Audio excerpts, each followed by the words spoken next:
What makes this character entertaining? Not just, is this character believable? Does he have a backstory? Is it a real person that comes from somewhere? But I also want to know why a scene with this character is worth watching. Good animators are really people who have a lot of different skills. Most of the time they have some drawing skills, they have a graphic sense. Then they're actors, they're performers. They have to perform and understand the art and craft of performing a character. Then they have to have a musical sense because rhythm is incredibly important.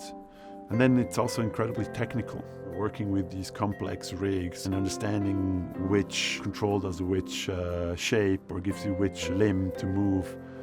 And my job in a sense is shepherding the characters through the process from design through modeling, rigging, building the puppets, these digital puppets, if you will, and into production where we act out shot by shot. An animator, in a sense, is the actor of an animated movie. He takes a puppet and builds a performance with it. Cool. So this is my home office. This is where I do a lot of drawings. The beginning of production, this is where I spend a lot of time in. I surround myself with a lot of art. There's always a stack of books, particularly comic books that I love, that inspire me. I have these around all the time, and I use it sometimes when I'm stuck. I just kind of open a couple of pages and find some interesting attitudes.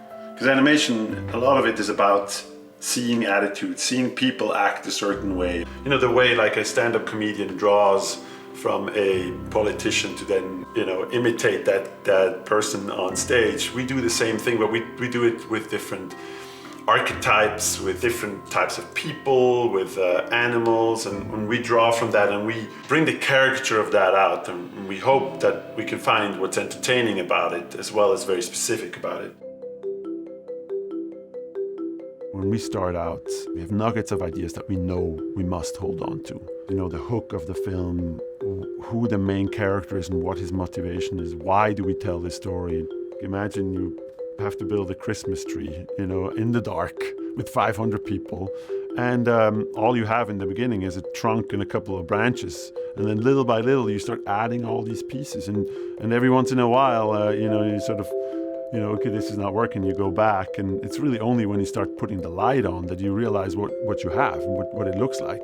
Usually when I start the scene, I both do it sort of visually. I try to find out what the shapes and the poses are like, and I also kind of in my head, I play it out, I act it out. Sometimes I actually get into the position and sort of imagine what if it was a cat that barfs up a piece of fish and I go, but it's a combination of me imagining what the scene feels like, acting it out, as well as the visual aspect of it.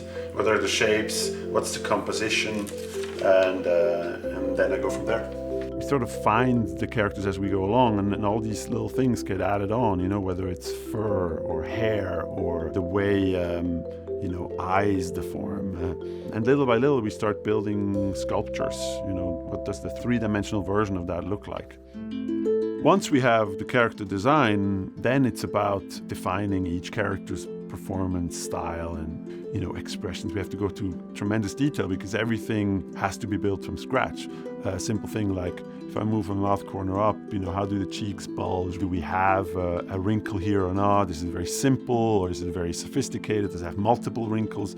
The design decision has to be made on all of that. When we try to find what makes this character entertaining, we sometimes play with improv actors and we use the animators that are here and we give them certain tasks. It's almost like I try to pose and animate actors with the descriptions that I would use as an animator. Thank you for saving my life. That was awesome. Beautiful.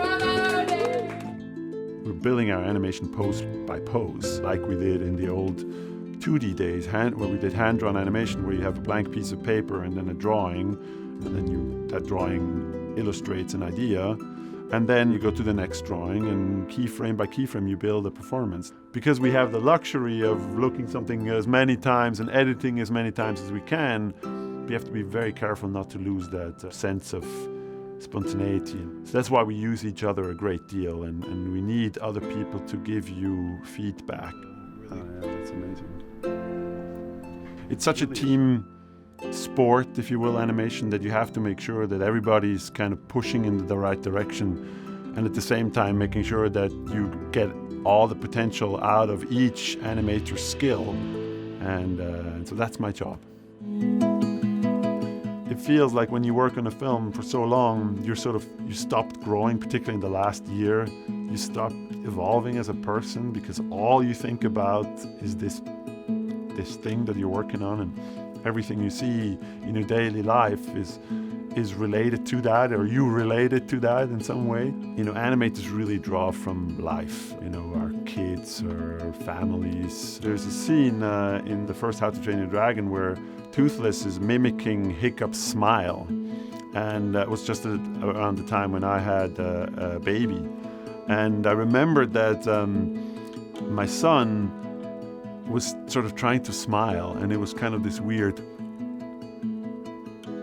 like he couldn't do it, but in a way you got that he was trying to smile, and we thought that was a great idea. Like, let's try and make Toothless do that for the first time, and it's such a beautiful moment in the film. Creativity is like a dark room, and you go in and you start shining light on things, and you build out from that.